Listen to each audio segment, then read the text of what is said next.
Fala meu povo, beleza? Aqui é o Luan e hoje eu tô trazendo para vocês o segundo vídeo da série Aprendendo Inglês com Frases, né? E assim como eu fiz no vídeo anterior, eu vou trazer para vocês uma frase, né, aqui em específico, que eu já vou apresentar para vocês. E durante o vídeo eu vou explicar estrutura por estrutura, palavra por palavra, justamente dessa frase, para que vocês possam entender ela com mais clareza, né? Então, sem mais delongas, vamos lá. A frase de hoje já é o seguinte: Well, perhaps I was a little hard on her, he conceded. Mais uma vez. Well, perhaps I was a little hard on her, he conceded. Vamos lá. A primeira palavra que eu tenho aqui seria a palavra well.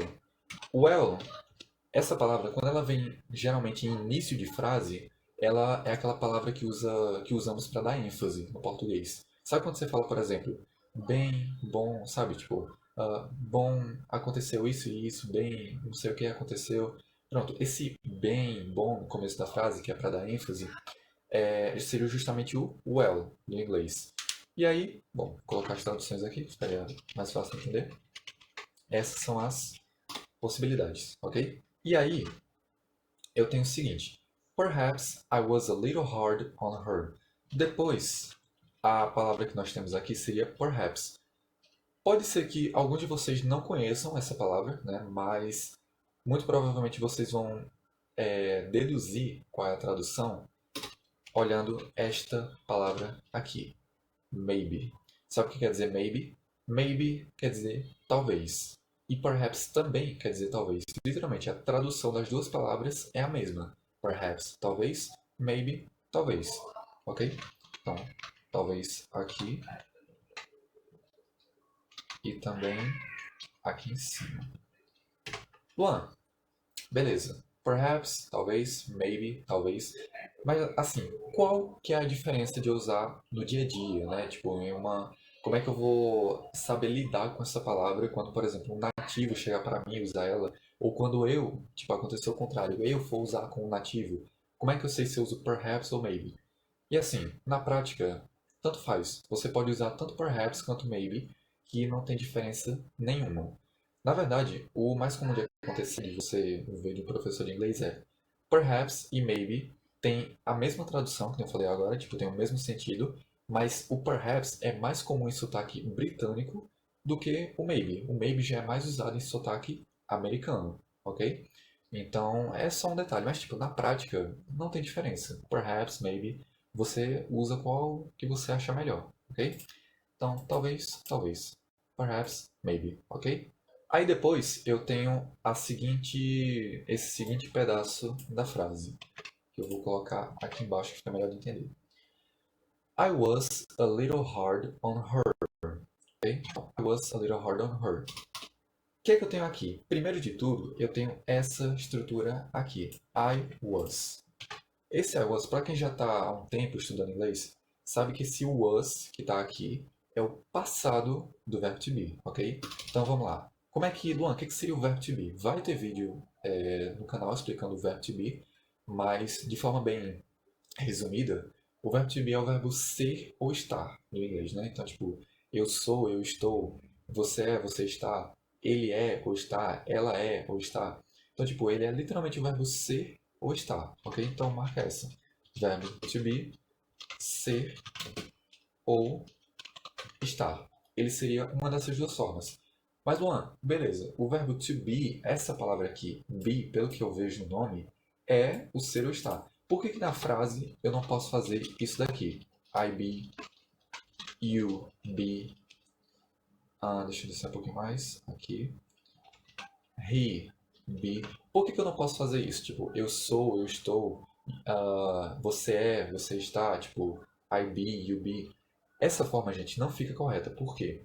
Porque a palavra be é literalmente ser ou estar. Então, se eu coloco o verbo to be aqui no meio, depois do I, tipo, ficando I be, fica literalmente eu ser ou eu estar. Ou seja, não, tipo, não é nada natural, não é nem gramaticalmente correto, né? Mesma coisa vale para you be. Você ser, você estar. Então, tipo, não faz sentido. Por isso que quando você vai estudar o verbo to be, você aprende que ele tem três formas para você usar junto do sujeito, né? Que seriam essas alguns desses pronomes que eu mostrei agora. I, you, he, né, que são esses daqui. I, you, he. Quando você usa o pronome junto com o verbo to be, aí esse carinha pode mudar. Porque eu vou estar conjugando o verbo to be. Sempre que eu conjugar o verbo to be, que é quando ele vem junto com o sujeito, né, que é o I, you e o he, você acaba alterando o verbo to be. Ficando como? Bom, no presente ficaria I am. No, na primeira pessoa, no caso, I am, eu sou. Na segunda pessoa, do singular ainda, you are. E na terceira pessoa, he is, né? Isso aqui, lembrando, são só alguns exemplos. Tem vários outros pronomes, tá? Para apresentar, mas como o foco não é o verbo to be, eu vou só mostrar alguns. Então, só lembrando, só resumindo aqui. Quando você conjuga o verbo to be, que é quando ele vem junto com um sujeito, né, daqui da frase, ele sofre alteração. Então, pode ser tanto am, quanto are, quanto is. Beleza? E não, por isso que eu não posso usar be, porque senão seria a tradução literal. I be, eu ser, eu estar. Então não faria sentido. Ok? Só que aqui na frase, olha o que ele mostra. Ele usa essa estrutura aqui. I was. Luan, o que seria esse was? O was ele também é o verbo to be conjugado como essas três formas aqui, né? As três formas são o verbo to be, só que para o presente. E aqui esse was seria para o passado, ok? Então, ao invés de eu falar eu sou, eu estou, seria eu era ou eu estava, ok? Então, I was seria eu era ou eu estava. Luan, como é que eu sei se é era ou estava? Contexto. Então você precisa ver o que vem depois da frase, no caso dessa daqui, para entender se é eu era ou estava. Ok? Depois, eu tenho a seguinte estrutura: a little.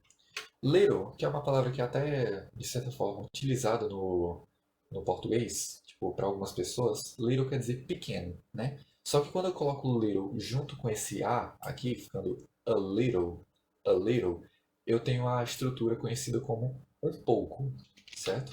Então, a little já seria um pouco. Quando eu falo I was a little, eu posso entender como eu era um pouco ou eu estava um pouco, né? Ficando dessa forma aqui.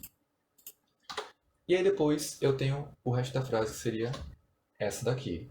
Hard on her. Vou explicar parte a parte.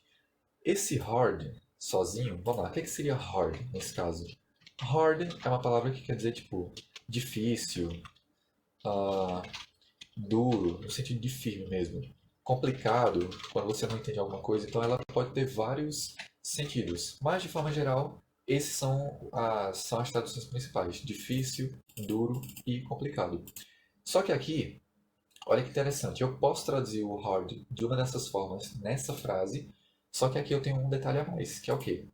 Eu tenho a estrutura que, por mais que para quem está começando agora não consiga enxergar, eu faço questão de explicar aqui. Eu tenho a estrutura be hard on. O que seria? Ó, aqui eu já consigo identificar o hard e o on, né? Tá aqui, tá aqui. E esse be, Luan? Bom, o be seria o verbo to be, que ele tá aqui. Vou até sublinhar que aí fica bem mais fácil de entender. Olha só. Be hard on. Ele tá nessa frase aqui, o hard on, só que o be, ele tá aqui atrás, antes do a little. O que seria essa estrutura? Por que você marcou ela, não? Por que você destacou? É o seguinte, esse padrão, be hard on, ela tem como tradução de ser duro com alguém, ser rígido com alguém. Então, quando você pega pesado, digamos assim, com uma pessoa, você fala com um tom de voz a mais, você é rigoroso, você é duro com alguém, você pode usar essa estrutura be hard on. Então, se eu quero falar, por exemplo, aqui, baseado no que eu dei sobre a explicação do verbo to be. Se eu quero falar eu sou duro com ela, então eu sou, I am, né? Hard on her. Então percebe que o be hard on também foi repetido aqui, ó. Be hard on. Ele está exatamente aqui, só que com o verbo to be alterado, né? Eu não vou falar be, eu vou falar am, ok?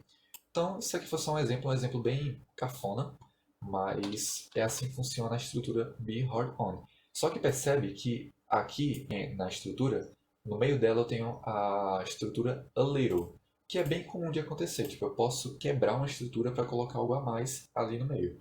No caso daqui foi a little, né? Então, eu fui, I was, a little, um pouco, hard on, duro, com, e aí finaliza com her. Que her já é o seguinte. Eu vou até escrever aqui em cima a tradução de hard on, ser duro, com. Pronto. Esse her, ele é bem fácil de entender. Ele é literalmente ela, tá? Então, ela, eu falo her. Luan, eu aprendi que ela, na verdade, seria essa forma aqui. She. She não seria ela? Sim, também. She quer dizer ela, a tradução. Só que tem uma diferença de usar o she para o her. Qual que é a diferença? Vai ter vídeo explicando a diferença de um para o outro, porque são duas colunas. Na verdade, quando eu vou estudar inglês, eu aprendo de primeira uma coluna de sujeitos, né? Que é o I, you, he, she, it, enfim. Só que aí, conforme eu vou progredindo, eu tenho uma outra coluna de sujeitos, que seria me, you, him, her. Enfim, eu não vou me aprofundar para não confundir a cabeça de vocês. Só entendam que eu só vou usar o her para dizer como ela, quando eu não estiver conjugando nenhum verbo, né? Diferente do she. O she também quer dizer ela, só que aí eu preciso de um verbo depois para conjugar. Então, por exemplo, aqui na frase, se eu quiser falar ela trabalha. Como é que eu falo ela trabalha? Bom, trabalha, eu sei que a palavra trabalhar seria work, né? Vou colocar até de uma maneira mais fácil aqui. Pronto. Work. Como é que eu falo? Como é que eu sei se eu vou usar her ou she? Bom, se eu quero colocar o pronome nessa posição, eu vou ter que prestar atenção no verbo. Então, se o verbo vem depois, no caso, que é o caso daqui, né? Ele vem depois. Então aqui eu só posso colocar she, ok? Então, she work. Ah, detalhe, tem um S aqui, mas fica para outro vídeo. O uso desse S, né? Que já seria o simple present. Por que não seria her? Porque para usar her, eu não poderia. Her não. Her.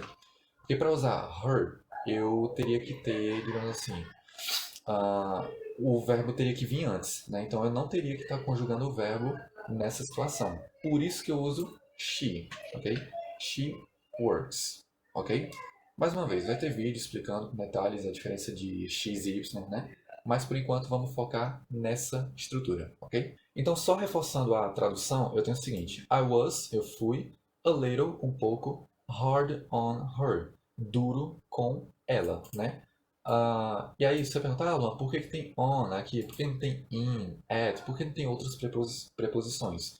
Porque aqui, meu amigo, é uma estrutura, tá? Por ser uma estrutura que é formada pelas palavras was, hard e on, tudo isso aqui é uma estrutura, então por isso que eu vou usar on. Estruturas, elas não podem ser alteradas. Então, quando eu vejo uma estrutura, eu não posso mudar nenhuma palavra. Então, você nunca vai ver aqui, por exemplo, sendo usado como in, tá? Então, in não seria correto nessa frase, porque é uma estrutura e ela já tem a sua própria preposição, que seria o on. I was a little hard on her. Eu fui um pouco duro com ela, né? Então, só reforçando aqui em cima, ó. Bom, talvez eu fui um pouco duro com ela. E aí, ele finaliza com he considered. Aqui eu tenho a palavra he, que quer dizer ele, né? Então ele é o pronome pessoal ele. E aqui embaixo eu tenho a palavra concede. Concede, essa palavra quer dizer admitir, tá? Então se eu falo I concede, eu admito. Só que olha o detalhe. Lá em cima, lá na frase, a palavra concede, ela tá com um D, né? No final dela. O que seria esse D, Luan? Por que a palavra concede tem o D? Porque é o seguinte, aqui já volta com a estrutura do passado. Lembra que no vídeo passado eu falei de uma maneira bem breve que a regra geral para jogar um verbo para o passado é só colocar D é D ou I é D no final dele? Pronto, aqui é um caso. Isso quando vale para verbos regulares, né? Que mais uma vez vai ter vídeo explicando com detalhes, tá? Mas aí isso aí fica para outra, para outra hora. A palavra concede, ela é sim um verbo regular. Então, se eu quiser jogar ela para o passado, o que, que eu vou fazer? Eu vou colocar o de, o ed ou ied, tá bom? Então, Luan, como é que eu sei qual das três terminações eu vou usar? É só olhar, no caso daqui da palavra concede, qual é a última letra. É a letra E. Sempre que um verbo regular no inglês termina com a letra E, se eu quiser jogar no passado, é só colocar um D. Então, concede, que tipo, quer dizer admitir, conceded ficaria no passado, admitiu. Então, por exemplo, I conceded, eu admiti, né? Que não é o caso daqui. Daqui ele usou o pronome he, né? Então, he conceded. Então, aqui, só reforçando. Well, perhaps I was a little hard on her. Então, bom, talvez eu fui um pouco duro com ela. He conceded. Ele admitiu, ok? Então, gente, essa foi a frase, tá? Então, eu espero que tenha ficado claro. Foi bastante coisa, né, para aprender. Então, não se preocupe se, tipo, ficou alguma dúvida ou alguma coisa que você não entendeu muito bem. Mas qualquer dúvida, por favor, deixe o comentário aqui embaixo, que aí eu faço questão de responder com todo prazer, ok? E aí, se inscrevam no canal para acompanhar os próximos vídeos que eu vou ter. E aí, eu espero ver vocês na próxima, ok? Valeu!